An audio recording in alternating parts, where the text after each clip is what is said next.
Hello. I think we are live. Yes, we are. This is the first time I'm doing this. So it's a bit funny because I'm looking around if everything is turned on. The camera I can see is on. I hope the sound is all right, that you can hear me okay.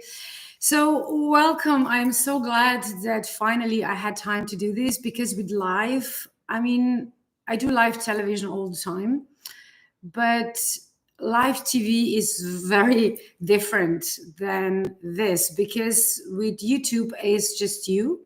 You don't have a crew. You don't have commercials in between, so you can kind of think again what you're going to say. So you have to have like really well-made script and kind of like a general idea where you want this chat to go, right? So and I thought it would be nice to kind of talk about what's happening in luxury sector right now, because with the famous tariffs coming, we don't know yet. This is just what they are talking about. This is going to influence the luxury sector a lot.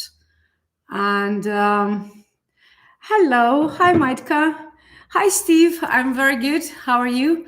Are you hearing me okay? Because I'm not sure how the mic is. Can somebody tell me if the microphone is okay? You hear me all right? Because I'm used to my compact little mics, but I didn't know how to, how to connect it with my computer because I'm not on camera, I'm on computer, obviously. So great.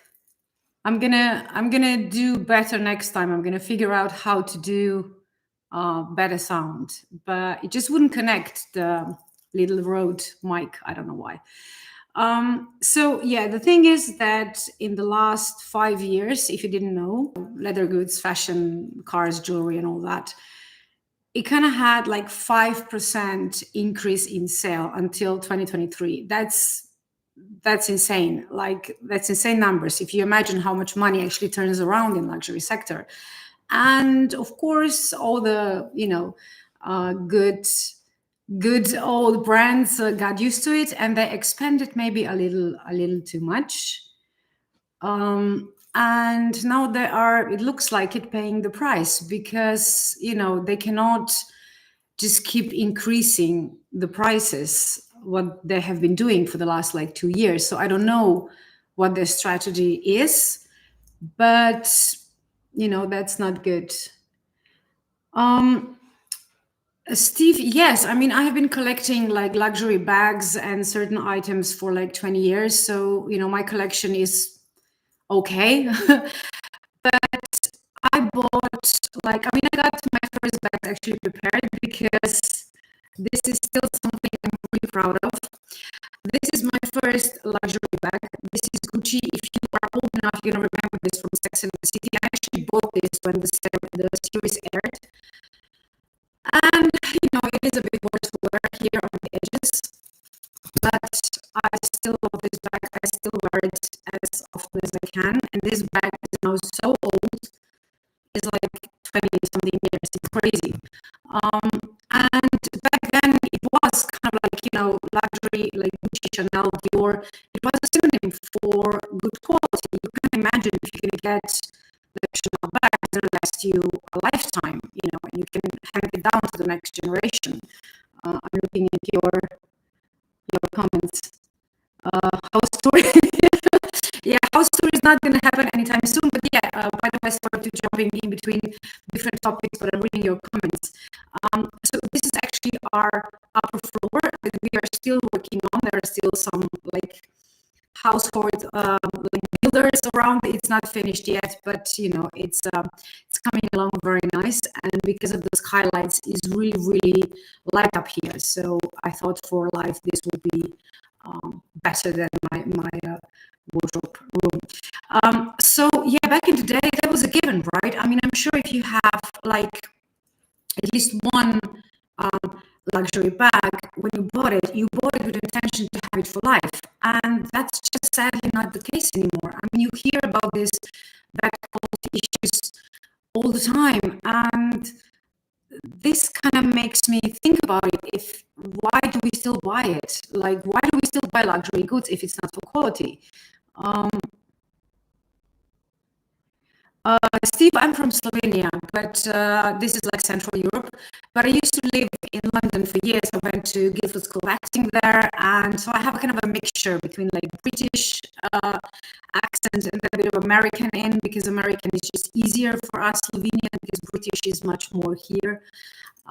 So it's kind of like a weird accent. This is not like a typical Slovenian accent that I have, and obviously it's not like a proper British one, but but it's kind of a mixture. But yeah, English kind of is becomes easy to me. But certain words, you know, when it's not your first language, you kind of sometimes have to look for the certain word. But in general, yeah, I'm doing okay with it.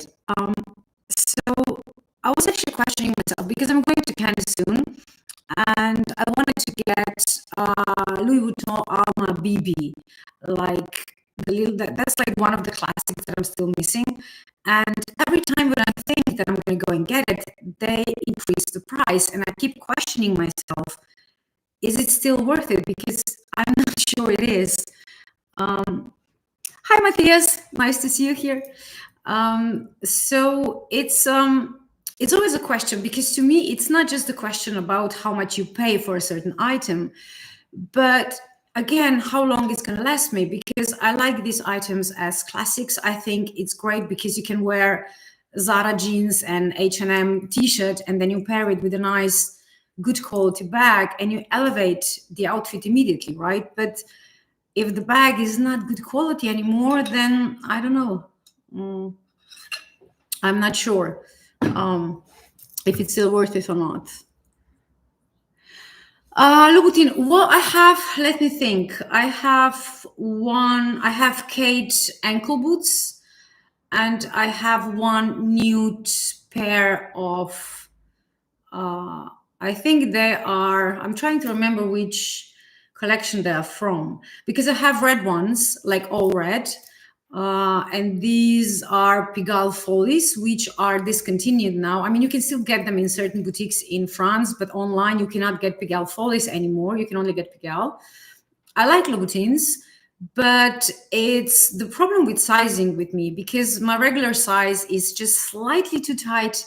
And if I go size up, they're too big. So I always have a bit of a problem with sizing. Otherwise, I love them. I find them comfortable, but I have high arches on my feet. So probably that's why I don't have a problem with Louboutins. Yeah, I have So Kate ankle boots, actually, not shoes. No, they're not hard to walk in, actually, but it depends on your feet, because I know a lot of my girlfriends have problems with them. They say they're like the most uncomfortable shoes ever, but I only have like 10-centimeter heel. I never go to like 12, because that's just killing my hips and spine, and it's just not healthy. So that I'm not walking in. I wanted to share with you, because I found really interesting numbers about how much European luxury items actually get sold in America. Steve, yeah, 10-centimeter is my highest heel. So yeah, back to America. So listen to this. US is the world's second largest market for personal luxury goods, and they have 28% share. So 28% share, and Europe has 30%. But you have to calculate that within this 30%, there's a lot of Americans who actually come over here and buy stuff here, because in Europe it's obviously cheaper than in United States. So these are big numbers. And mainland China has about 12% share, because it dropped like 20% last year. So these numbers is just crazy. What source? You mean the numbers, Steve? The numbers that I'm talking, or what do you mean? But what source is it? I don't. Tell me more. I don't understand the question. So the things that I'm talking about, I found in business articles, like on Forbes and in certain other business sites that are discussing what's happening in luxury factors. So this is not like one web page. This is different sites. Yes, I will tell you exactly. I will link after we finish live. I will link the exact articles so you can read them all.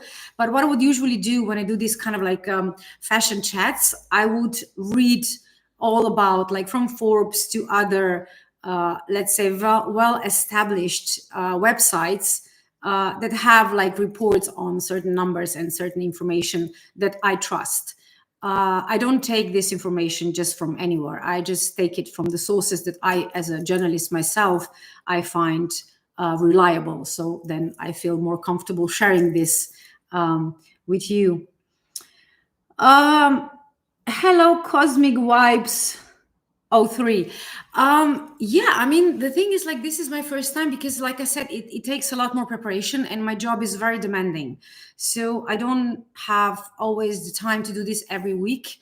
And also you have to have like I said at the beginning, like a specific topic. Otherwise it's just me talking to myself for a long time, which is not really interesting. So whenever I find a topic that I think it's nice for us to discuss, to have like a lively chat here, yes, of course, I'm going to do a live stream. I love live stream. I mean, I do live TV, so obviously I love live contact with audience. That's always been like my adrenaline, if you wish. Oh, Maitka, thank you. Well, you know, if you've seen any of my shoe videos, you're gonna know that Gian Vito Rossi is like my crush. I mean, I have so many pairs of his shoes. It's insane. And I just think he's amazing designer. I've never met him, sadly, yet. I'm pretty sure we're gonna meet someday because, you know, I'm going all over Europe to different events. So I'm sure we're gonna meet someday. But he's my favorite shoe designer, without a doubt. I think I have like 20, 30 pairs of his shoes. I would love to do something with him. And actually, I can reveal like a little tip here now that I'm gonna actually have like a shoe collaboration, my first collaboration. It's gonna take a few weeks because I'm gonna be away for a while and then we have other things to do. But I actually have like I'm gonna have a first sponsored video, which I'm really excited, but you know, more about that later. Madam. Okay, live haul. Yeah, that's actually a very cool idea. Thank you. I might do that actually after Cannes, depending how much shopping will I have time to do, because, you know, I go in Cannes for film festivals, so the schedule is insane.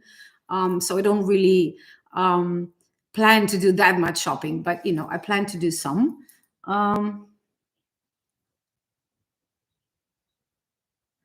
Okay, yes, and shoes as well, Matthias. Thank you. Definitely great idea. When you're talking about hauls, I actually have something to show you here today, because when we talk about Italian luxury brands, so fashion is Italy's second largest industry. This is according to Italian National Fashion Chamber, and it has 5% decline last year.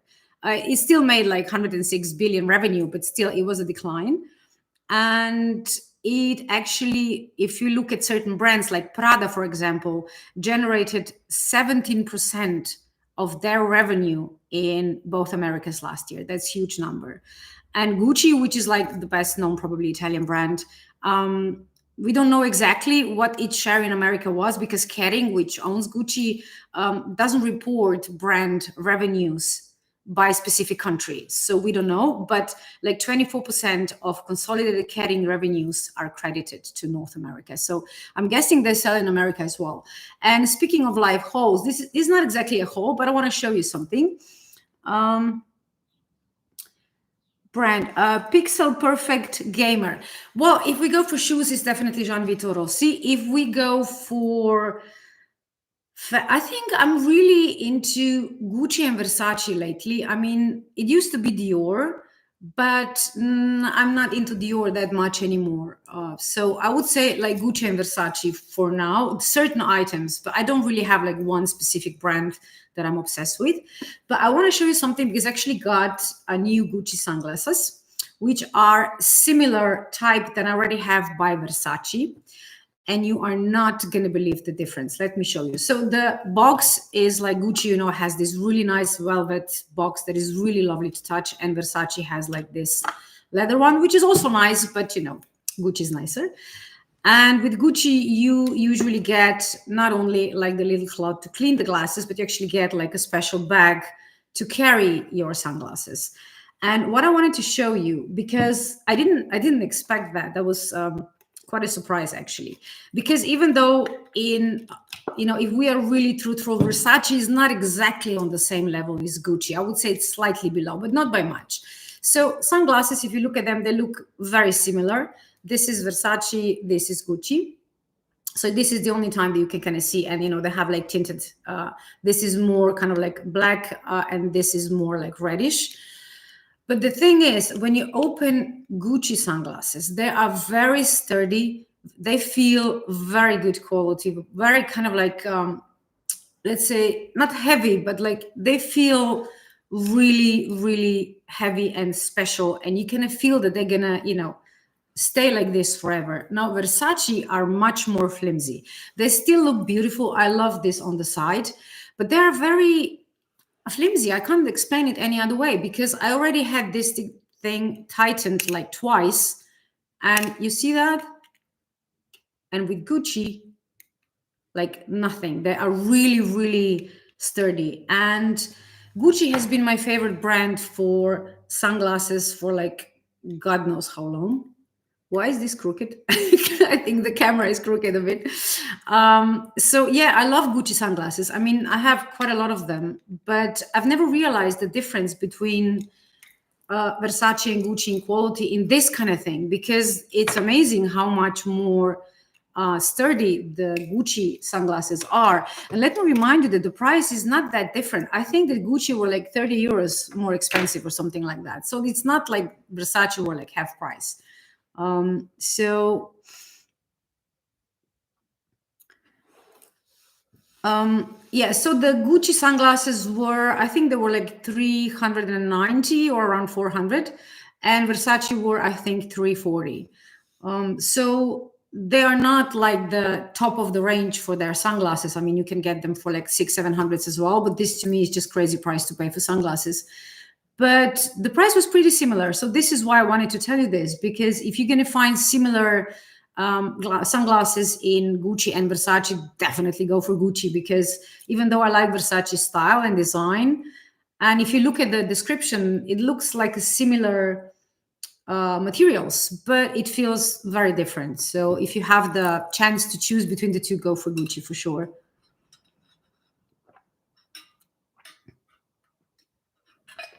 Oh, Steve, no. uh, if you're watching this after the live finish, Steve was like, should I ask you how much do you spend? I don't even know. To be honest, I have no idea, because to me, it's like, I'm a very responsible shopper. So I always firstly pay my bills and, all that I have to pay for. And then whatever is left, then I decide what I'm going to buy with this. So I don't like, take a loan to get a bag. But I don't have the funds to just go in Chanel and buy like 3 bags. That's not my lifestyle. So I do plan these things. And I'm very like, I think I told this in one of the previous videos, that my goal, kind of like my plan when I'm buying luxury, that I have to come up with 10 different outfits where this shoes or bag will go with. And it's not working if I just change the t-shirt. They have to be 10 outfits. And if I can find 10 that I already have in my closet, then I give myself permission to buy that. Because otherwise, the kind of like this rabbit hole of, let's say, buying a designer bag that it's like specific color, that apart from like neutrals, it doesn't go with anything in your wardrobe. So you have to get like a jacket or a shirt or trousers or whatever, and you just keep on buying, right? And that's not good. So I always try to buy to complement what I already have at home, not that I'm going to buy something and then trying to figure out what I'm going to wear it with and buy more. That's kind of like my logic behind it. So hi, Steliana, nice to see you here. So yeah, I mean, that's kind of like, I think it's the smart way to go. Even though if you have like, unlimited funds in your bank account, I think it's a smart shopping to just kind of look what you have in your closet and then kind of pair paired with this. So I told you about Italians brands, and there's another information about France. Now, France exported around 5 billion luxury goods to United States last year in 2024, and that's according to Le Monde. And LVMH, which is of course the world's largest luxury company, is kind of like partially shielded from this maybe upcoming tariffs, because we don't know what's happening there yet, because they actually have production sites located in the US. So it's not like they're making bags in France and sending them in US. They actually have, facilities in the States that they can make things there, which means they're not going to be impacted on everything if this tariffs kind of comes true, but we'll see. So Hermes, which is the second most valuable luxury brand, that one depends on Americas, like for both of them, for about 20% of their sales, which again is quite a big number. And the thing is, like I said before, you can, like, at the beginning when you struggle as a company, be it luxury or any other, you can just raise prices, but this is not something that you can do indefinitely. There will come a point where you're gonna have to, when you're gonna reach the ceiling, right? And now with this like aspirational customer, I really hate this term, but this is what we are using, so I'm gonna use it too. So aspirational customer is somebody who can't afford luxury items, but wants to have it, and buys one in like 1 year or 2 years or 3 years. And this type of customer is disappearing out of luxury sector because the prices are now so high. Like before, think about it, like even a few years ago, you could save, like, let's say, I don't know, 3,000, and you could actually get like a Chanel classic bag, maybe not a double flap, but you could get something. And now I think the classics are like above 5,000, and I don't think many people are saving 5,000 euros, dollars, whatever, to buy a bag. I think that's just crazy. I have my water in my Harry Potter golden cup that I got in London. I talked about this in the London video. Oh, damaged one. Yes, Jimmy Choo. So yeah, no, the Jimmy Choo is, the thing is, with, you're talking about when my friend ruined my shoe, or the one when I'm complaining about the green shoes?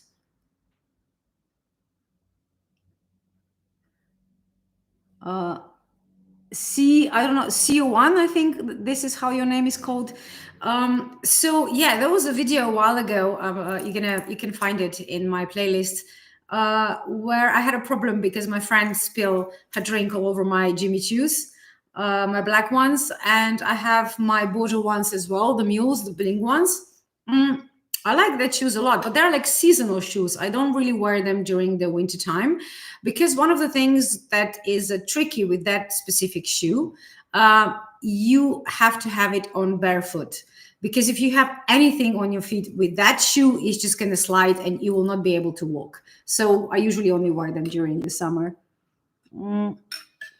Thanks, Stephen. Yeah, I think that's good too. Definitely, that's kind of like what I think. It's the best version of luxury shopping. Just kind of think what you have and what you can pair it with this.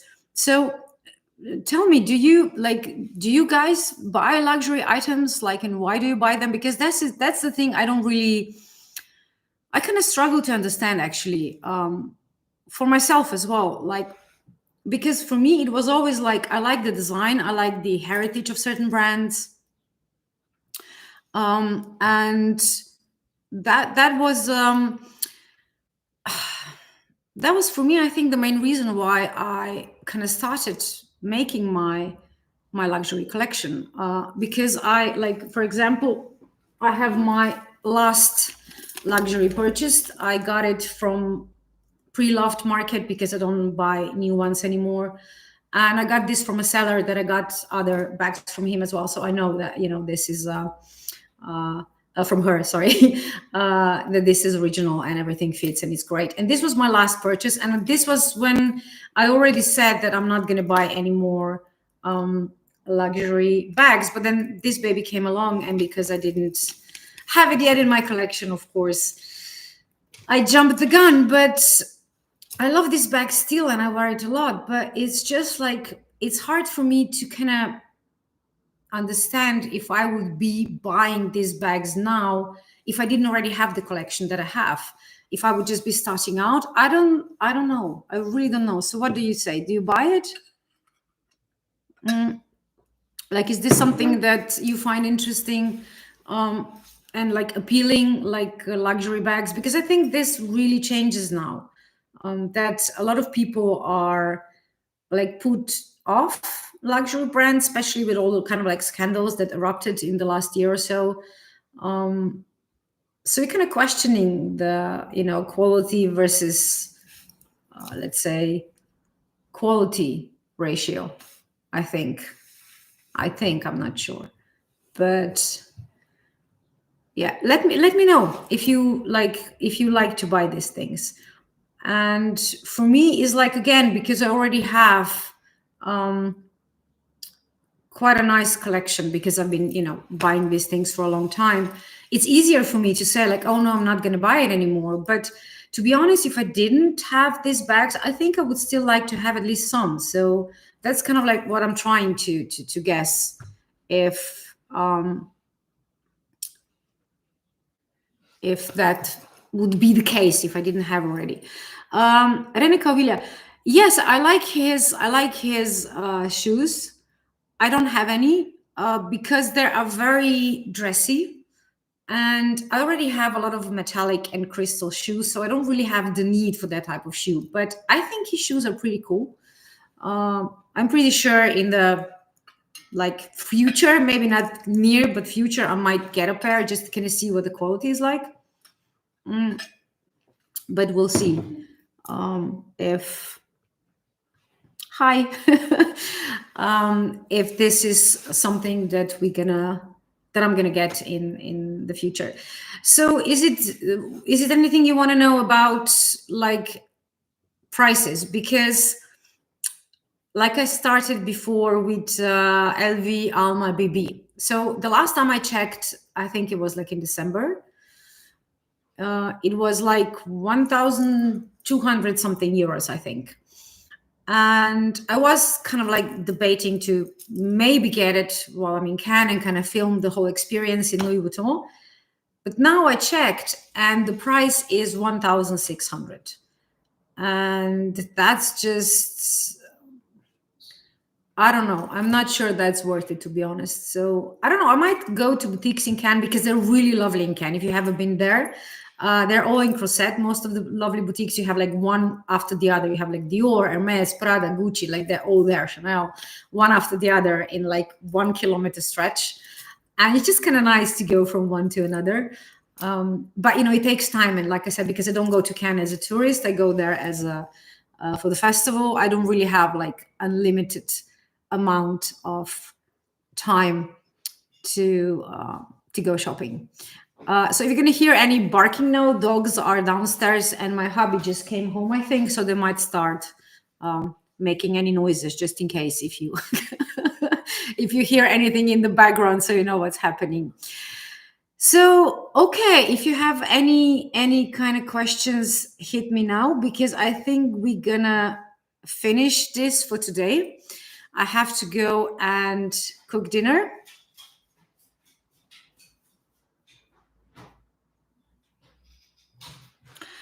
Oh yeah, Paris, Texas, definitely. I mean, I have boots by Paris, Texas, and while they have good quality leather, it's just something off, and the prices are not that low. So Paris, Texas, for me, I don't think I'm gonna get anything from that brand. I have like boots, but I'm gonna go with that. Like with this other brand, Mach, I never knew how to pronounce that, because it's like so many. It's the same with like Moschino, because it depends which country I come from and who are you asking about this.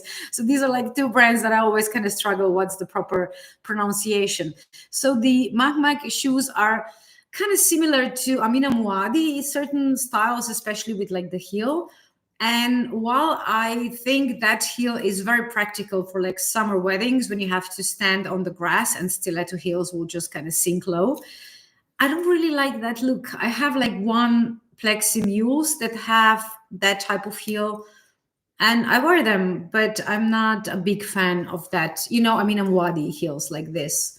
And I'm not a fan of that heel. Maybe it will grow on me. I don't know. But all the crystals on the shoes, I have like, let me think, which ones have I tried? Oh, Miu Miu silver metallic. They have like certain kind of like chains and necklaces on it, and they look very crystally, if I can use that word. And the shoes are amazing, but they're so difficult to pair because that shoes you can't really wear with ripped jeans. I mean, you can, but it's not a really cool combination. And if you have like a really nice evening dress, it might be a bit over the top. So I'm metallic shoes. Yes, I might do that actually, like a metallic shoe video. But I'm not sure about like Mac thing. Oh, definitely, Stephen. Stephen says that quality over quantity. I agree with that 100%. Because the thing is, again, like you have, I would rather have three handbags that would go with a lot of different outfits and they would be really well made than, like 100 bags and just don't know which one to take each day. This is one of the reasons why I kind of changed this year my content, if you notice, because I'm trying to discover like mid-range brands which are still good quality but much better price. Like Elisabetta Franchi, this is the blazer I'm wearing today. I linked it below, but the thing is, like, Elisabetta Franchi has seasonal items, and when they're sold out, they're sold out. You can't get them anymore. They don't have them like, around the clock. They're not like classics, and this one is sold out practically everywhere. I think I found it on one web page, but this blazer, I have it in white as well, and it's the best blazer ever. I love it, and it's like cropped sleeve. It's just perfect. So I'm trying to discover different brands this year that are good quality, but better price. So it works better for our bank accounts and our wardrobes. C1, oh, my favorite shoe brands is Gian Vito Rossi, without a doubt. I mean, I like Aquazzura as well, but I had if you haven't seen it, there's a video about my metallic Aquazzura So Nude sandals that started to peel after like 3 wears. So I sent them back to be repaired and they couldn't be repaired. So they refunded me the money and I bought a new pair and it started happening again. So that kind of put me off a bit. I mean, I have few other pairs of Aquazzura and they are exceptional. But I have now Elisabetta Franchi metallic shoes. I have Miu Miu metallic shoes. And I have Simkai, I think. Yes, I'm trying to remember. Simkai is another gold metallic sandal. And none of them had any similar issues that Aquazzura So Nude sandals. So that was kind of worrying because these sandals are now like almost 600 euros. I bought them for like 500, I think. 490, I think they were. But that's not supposed to happen with that price tag, no. But yeah, I think Gian Vito Rossi is definitely my favorite. Manolo Blahnik, I have like 2 pairs, I think. I have my lovely Mary Janes, which I think is my favorite pair from Manolo. And Jimmy Choo also. But Jimmy Choo is not, I wouldn't say it's like my favorite, but certain styles by them I like. Oh, boots. Well, I have about, I don't know, 10, 15 pairs of boots of different heights. I have much more sandals and pumps than boots. So thank you. No, you're welcome, Siwan. That's the whole point. That's like one of the things that I said a few years ago when I started this channel of mine, that I want to be authentic. I don't want to say like, oh, I love this because it's expensive, because just because something is expensive, sadly, that's not a guarantee that it's going to be good quality. I mean, hats off to my Teresa. They were amazing. I mean, they actually refunded me the price for that Aquazzura shoes after like 10 months. when I show them what happened. So my Theresa, which is the webpage, I mostly buy my luxury if I'm not buying it in boutique. And this is not a sponsored video. I just want to make sure. I just love shopping there a lot. So yeah, that was a excuse me. That was really not a nice surprise to have this happening with this. But again, this is like one pair. So I think I got something in my throat. So that was like not a nice surprise by Aquazura, but other pairs are okay.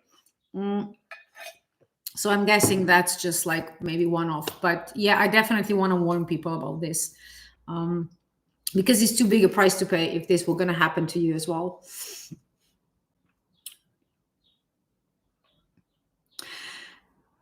Yeah, the thing is, CO1, am I pronouncing your name right? Hopefully, at least close. So with like Socate ankle boots are fine, but with like Louboutin is like you have to try them on. This is like the one advice that I always give to anyone who starts buying Louboutins. You have to try them on. That's just no other way, because their sizing differ. It depends if they're like suede or patent leather or normal leather. So the size is going to change. And the problem is, if you don't have the proper size, they're going to be either too tight or they're going to be slipping down your feet and it's going to be difficult to walk in.